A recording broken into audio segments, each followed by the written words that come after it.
Discuss about Enterobius vermicularis. Enterobius vermicularis is also known as pinworm or threadworm, as these worms look like small pieces of thread. Introduction. Enterobius vermicularis infection is common infection all over the world. It affects children especially. Adult worms of Enterobius vermicularis, they look like a pin or a thread, and hence they have been known as pinworm or threadworm. Habitat of pinworm is cecum and appendix, and less commonly the ascending colon and ileum. The morphology of the adult worms, they can be seen with naked eye as tiny bits of threads, and they are white in color and have a cylindrical body with both the ends pointed. There are 3 lips around the mouth and a double bulb esophagus. The male worms are 2 to 5 mm long. They have a posterior end curved with copulatory bursa, and the male worms are rarely seen as they die immediately after fertilization. The female worms are 8 to 12 mm long. They have a posterior end straight and they look like a pin, and they die after 2 to 3 weeks after fertilization. The eggs of Enterobius vermicularis are colorless. They have a clear shell. They are not bile stained. They are oval and plano-convex. From one side they are plane and one side they are convex. 55 into 30 micrometer. They contain a coiled tadpole-like larva inside. They have a double layered eggshell and they float in saturated solution of common salt. Epidemiology of Enterobius vermicularis, it is distributed all over the world. The incidence is more common in children. For transmission, the adult worms, they lay in the intestine of man, and the female worms, they come out at night and they lay eggs on the perianal skin. The eggs, they will hatch to infective larvae on the perianal skin, and these larvae, they can contaminate the bed clothings and they can contaminate the fingers of the child, and they can be acquired by the child himself by inhalation or by ingestion. It means there is a possibility of auto-infection in this case.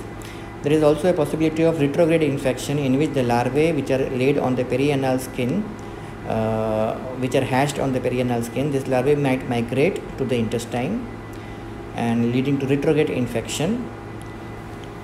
Finger contamination can reintroduce the worm into the body by ingestion. The life cycle of Enterobius vermicularis, only one host is required, man. Man is a definitive host, and in children it can spread from one child to another child because of unhygienic practices, and the same child can acquire the infection again by retrograde or antegrade infection, auto-infection. One host human, the adults in the small intestine, fertilization takes place. The gravid female migrates to large intestine and lives in the cecum and colon. It remains attached to the mucosa by mouth parts. It wanders down the rectum and lays eggs at night on the perianal skin. The eggs enter the new host via ingestion, and the cycle is repeated. The eggs can enter a new host as well as the eggs can enter the same host. Clinical disease में Enterobius vermicularis, most of the infections, they are asymptomatic. In children it occurs more commonly. It leads to pruritus ani, that is itching in the perianal area. Secondary bacterial infection can also ensue. Appendicitis can occur, and it can lead to ectopic sites like a female genital tract.